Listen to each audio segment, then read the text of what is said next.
container of the salt. Now, this salt that the Lord Jesus Christ is talking about is not the same salt that we use today. Those of you who have attended the Apollos Project, I did explain what this salt is all about. Now, during the time of Christ, there are two major sources for salt. Number one, there is salt coming from the Mediterranean Sea that is of course salty, and they will evaporate this Mediterranean Sea water, and you will have salt that is left. Now, this is not 100% pure sodium chloride. But then again, that's the salt that they use for food, for seasoning. But then the second source of salt in Israel is the one coming from the Dead Sea. And friends, commentators believe that the salt that Jesus Christ was talking about, you are the salt of the earth, he was referring to the salt coming from the Dead Sea. Now, we've seen the Dead Sea with our own eyes. I have this picture of the Dead Sea. Salt deposits on the shores of the Dead Sea. This is the saltiest body of water in the entire world. But then, of course, we discovered there's a plant just beside the Dead Sea. Actually, there's several plants, but the one that we visited, Ahava, it identifies for us the different minerals present in the Dead Sea. You see there potassium, right there. At the top, potassium. You have calcium, magnesium, bromine, lithium, sodium, manganese, strontium, boron, and then zinc. Now, the Sea of Galilee, 35% of the Sea of Galilee is salt. And there's so much potash right there at the top of this list. Now, my wife and Elena were trying to collect this salt. And so, it's not easy because they've hardened. And so we have here, these are actual salts from the Dead Sea. And so they were able to collect this. And so after the service, you may want to, don't taste it, just look at it. But they're not pure sodium chloride. They're made up of all those salts that we have seen. And, we tried to swim in the Dead Sea. And as I've said, it's 35% made of salt deposits. So the longer you stay there, this is what will happen to you. You will become black as those guys right there. Wow. And so actually we have to put on those black things there. They're taken somewhere there in the Dead Sea. And you just allow the sun to let it dry, and then your skin, you can really feel your skin like it's, I don't know the feeling, because I shaved that morning. And I can really feel the tingling effect of this black thing, just allowing it to just dry on my skin. But the moment I came here, people were saying, "Pastor, you look younger today." I think that's the effect of the Dead Sea. And so, of course, that's me and Judy right there with that black thing from the Dead Sea. But how salty is this Dead Sea?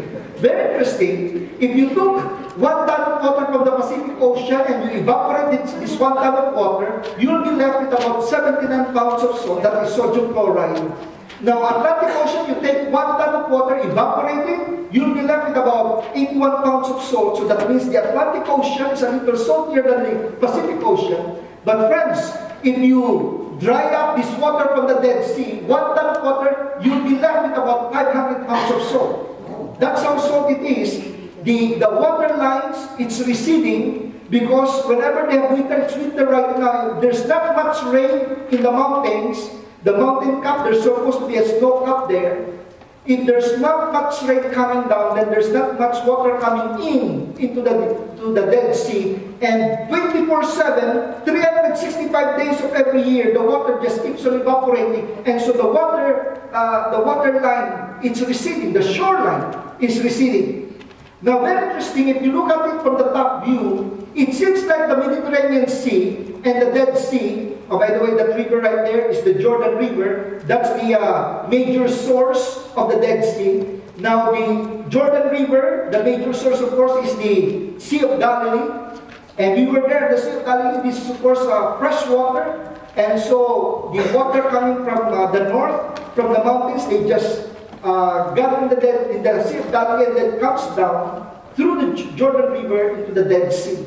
But very interesting, if you look at it from the top view, it looks like the Mediterranean Sea is at the same level as the Dead Sea, but actually, you have to travel from the Mediterranean Sea, you have to go down to the Dead Sea.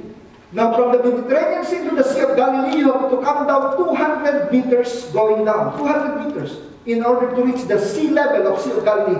But then if you have to go down to the Dead Sea, you have to cover another 200 meters going down into the Dead Sea. Friends, the sea level of the Mediterranean Sea against the sea level of the Dead Sea, that's about 430 meters.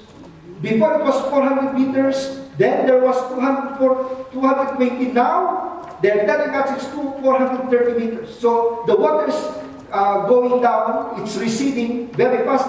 They say that in 100 years, we won't have the Dead Sea anymore. Because there's not much water coming in, there's not much rain up there in the mountains.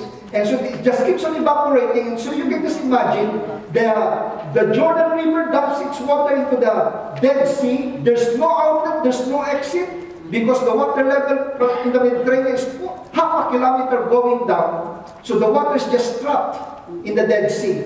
And as the water keeps on evaporating, then all the salt deposits, they're just there on the shoreline, and then the water is just receding. And because it's 35% salt, you won't drown in the Dead Sea. You just float. You just rest.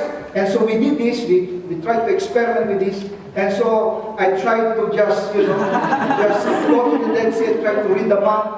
And right there. And so you'll just float in the Dead Sea.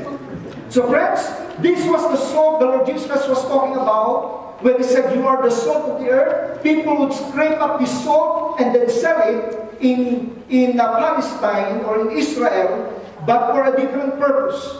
It's not necessarily for food. The one for food is the one coming from the Mediterranean Sea.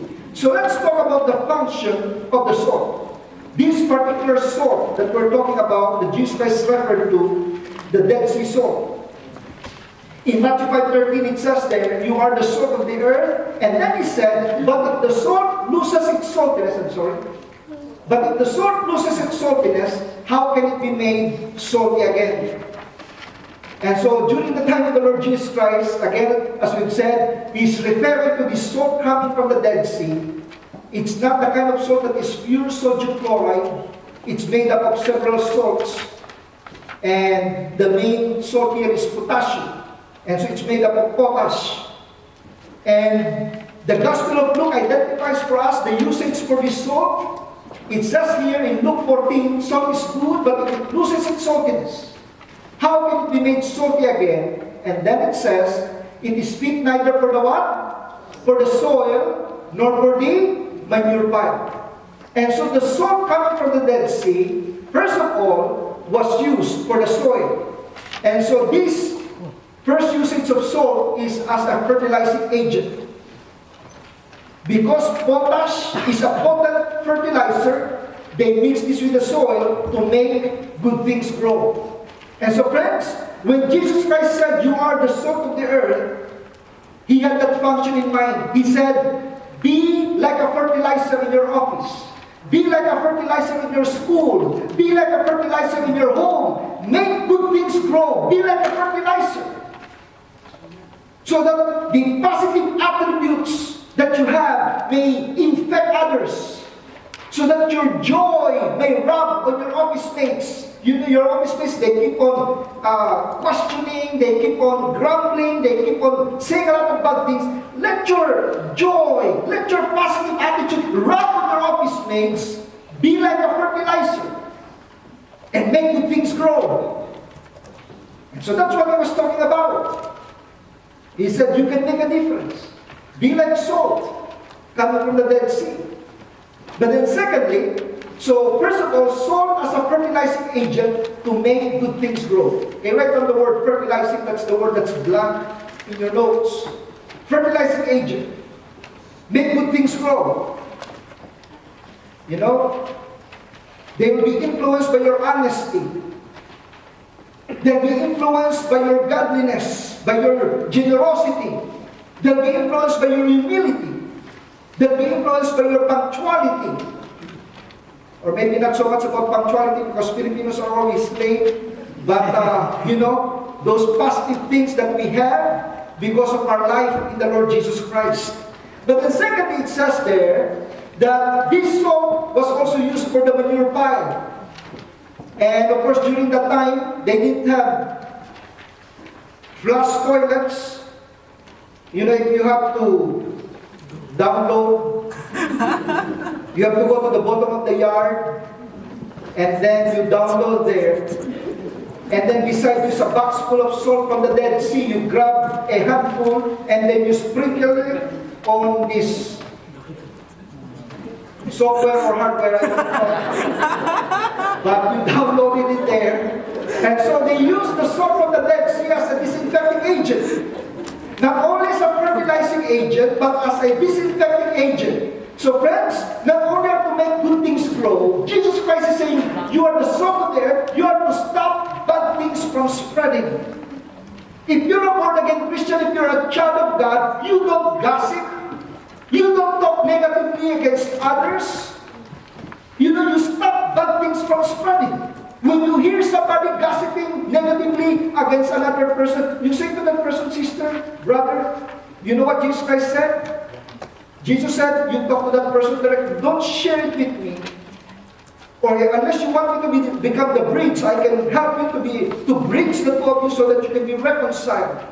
But don't just receive this gossip like a garbage can and just absorb this negativity from the sister or this brother. You are the salt of the earth, Jesus said. Act as a disinfecting agent. Our